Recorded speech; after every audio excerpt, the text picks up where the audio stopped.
Hi viewers, welcome to our channel. ప్రస్తుతం మనతో పాటు సీనియర్ జర్నలిస్ట్ దామో బాలస్వామి వారితో మాట్లాడు. నమస్కారం సార్. సార్, చంద్రబాబు గారు కూడా త్వరలో దూకుడుగా వ్యవహరించేటట్టు కనిపిస్తుంది. ఎందుకంటే 7వ తారీఖున ఆయన ఢిల్లీ వెళ్తున్నారు. సో తిరిగి వచ్చిన తర్వాత ఫుల్గా ప్రచారంలో భాగంగా అంటే ప్రచారాలు చేయబోతున్నారన్న వార్త వినిపిస్తుంది. మరి ఏంటి సార్, ఏపీ రాజకీయాలు ఎలా మారబోతున్నాయి?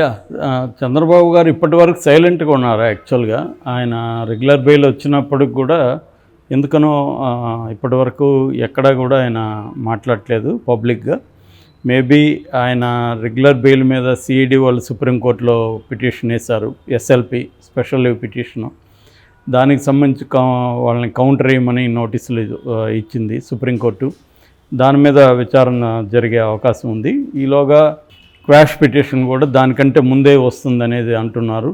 సో మేబీ అందువల్ల ఈయన ఎందుకంటే హైకోర్టులో ఆరోగ్యం బాగాలేదనే కారణాలు బలంగా చూపించి ఆయన రెగ్యులర్ బెయిల్ కూడా పొందారు. అంతకుముందు ఆరోగ్యాలకు సంబంధించిన ఇంటీరియం బెయిల్, మధ్యంతర బెయిల్ కూడా వచ్చింది. సో రెగ్యులర్ బెయిల్లో కూడా ప్రధానంగా అనారోగ్య సమస్యలని ఆయన ప్రధానంగా వాళ్ళ అడ్వకేట్లు హైలైట్ చేశారు. దానికి సంబంధించి ఏఐజీ ఇచ్చిన మెడికల్ సర్టిఫికేట్ కూడా పెట్టారు.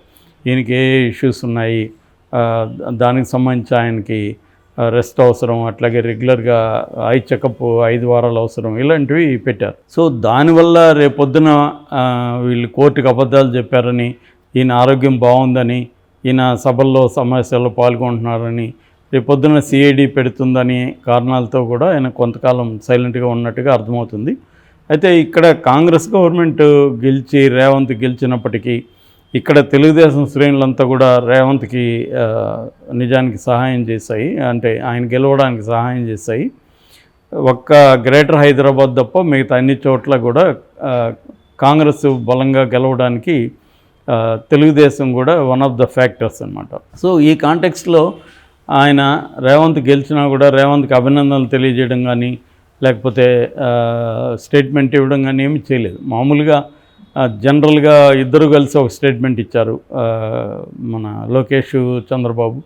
అదేంటంటే గెలిచిన వాళ్ళు ఈ ఎలక్షన్కి సంబంధించి గెలిచిన వాళ్ళు మీకు ఎవరన్నా పర్సనల్గా తెలుసున్నా లేకపోతే ఏదన్నా మీరు దలుచుకుంటే అభినందించండి, అట్లని ఓడిపోయిన వాళ్ళని గేల్ చేయడం అవి చేయకండి అని చెప్పారు. ఎందుకు ఇంత బ్యాలెన్స్గా ఇచ్చారు అనేది చాలామందికి ఉన్న ప్రశ్న.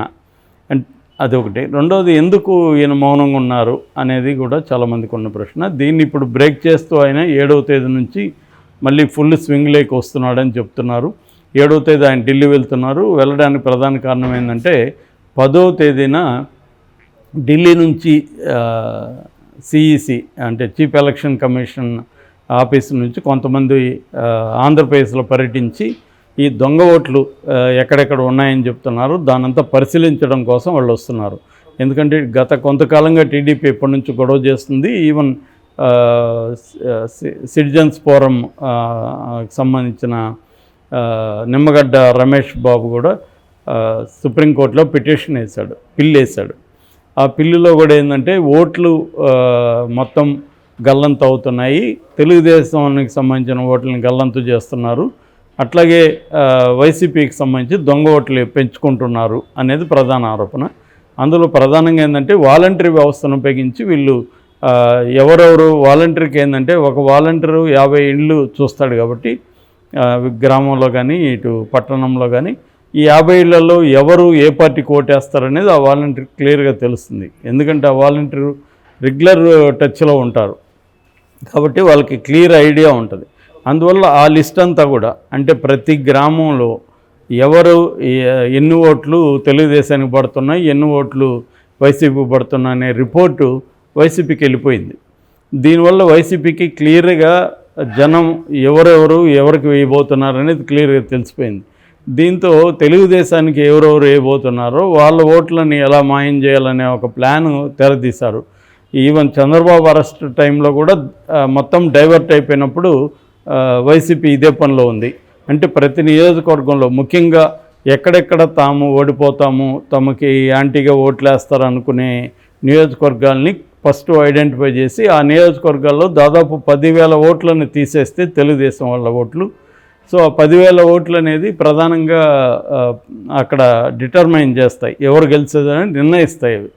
అందువల్ల 10,000 ఓట్లు కానీ తీసేస్తే ఆ టఫ్గా ఉన్న నియోజకవర్గాల్లో తమ లైన్ క్లియర్ అవుతుంది. అందుకనే జగన్ ఎప్పటి నుంచో వై నాట్ 175 నినాదం ఇవ్వడం వెనక ఈ స్ట్రాటజీ ఉంది.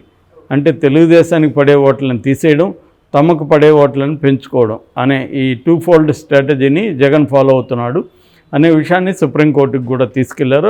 దాంట్లో పెండింగ్ ఉంది కేసు అక్కడ.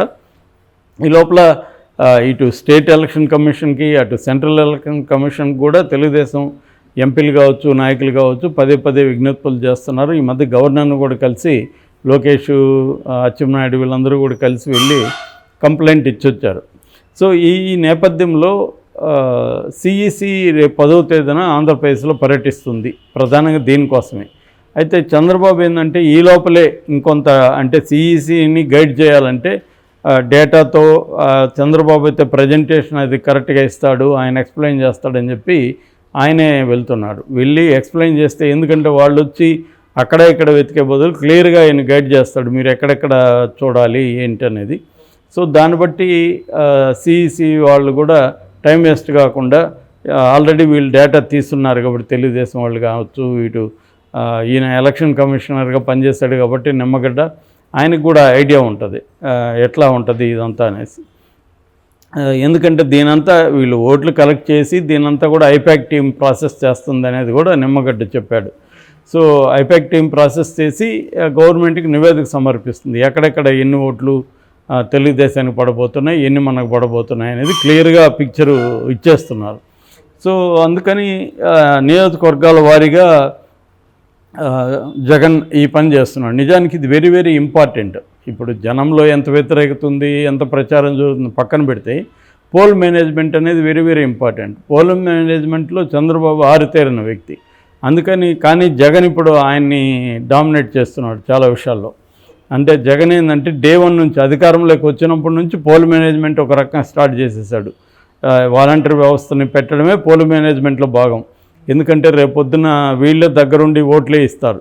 ఎందుకు ఓట్లే ఇస్తారంటే వీళ్ళు ఆల్రెడీ ఈ 4-5 ఏళ్లలో అనేక రకాల సర్వీసెస్ ఆ గ్రామంలో లేకపోతే ఆ పట్టణంలో ఇస్తున్నారు. ఒక్కొక్క వాలంటీర్ 50 ఇండ్లు చూస్తున్నాడు కాబట్టి 50 ఇండ్ల వాళ్ళకి ఇతను తల్లో నాలుకలాగా ఇతను కానీ ఆ అమ్మాయి కానీ అయిపోయి ఉంటారు గ్రామాల్లో.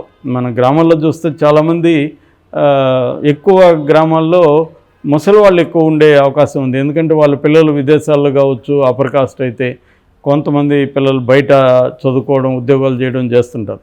సో అలాంటి వాళ్ళకి వాలంటీర్లే పోయి సర్వీసెస్ ఇవ్వడం. ఎందుకంటే ఆ ముసలి వాళ్ళు పోయి తిరగలేరు, బయటికి ఆఫీసుల్లో పోయి వెయిట్ చేసి రేపు రా అంటారు, వారం రా అంటారు, ఇలా తిరగాలి. అవేవి లేకుండా ఈ వాలంటీర్లే తీసుకెళ్ళి సర్టిఫికేట్లు ఇవ్వడం, వాళ్ళకి ఏం కావాలో అదంతా చేస్తున్నారు. కాబట్టి ఇప్పుడు వీళ్ళ మీద డిపెండ్ అయి ఉంటుంది ఎవరు 50 ఇండ్లలో. కాబట్టి వీళ్ళు ఇన్ఫ్లుయెన్స్ చేయగలరు వాళ్ళని. సో ఇది జరుగుతుంది. సో దీనివల్ల ఇప్పుడు చంద్రబాబు ఫస్ట్ దీని మీద ఆయన కేంద్రీకరించదలుచుకున్నాడు.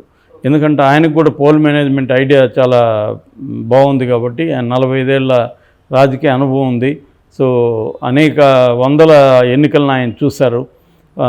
స్వయంగా ఆయన పోల్ మేనేజ్మెంట్ని డిజైన్ చేస్తారు. సో ఇప్పుడు కూడా ఫస్ట్ ఏంటంటే జగన్ ఎత్తుల్ని చిత్తు చేయాలనేది ఫస్ట్ టార్గెట్. దాని తర్వాత క్లియర్గా కానీ ఫెయిర్ అండ్ ఫ్రీగా కానీ ఎలక్షన్లు జరిగితే ఖచ్చితంగా మన జనసేన తెలుగుదేశం కూటమికి ఎడ్జ్ ఉంటుంది.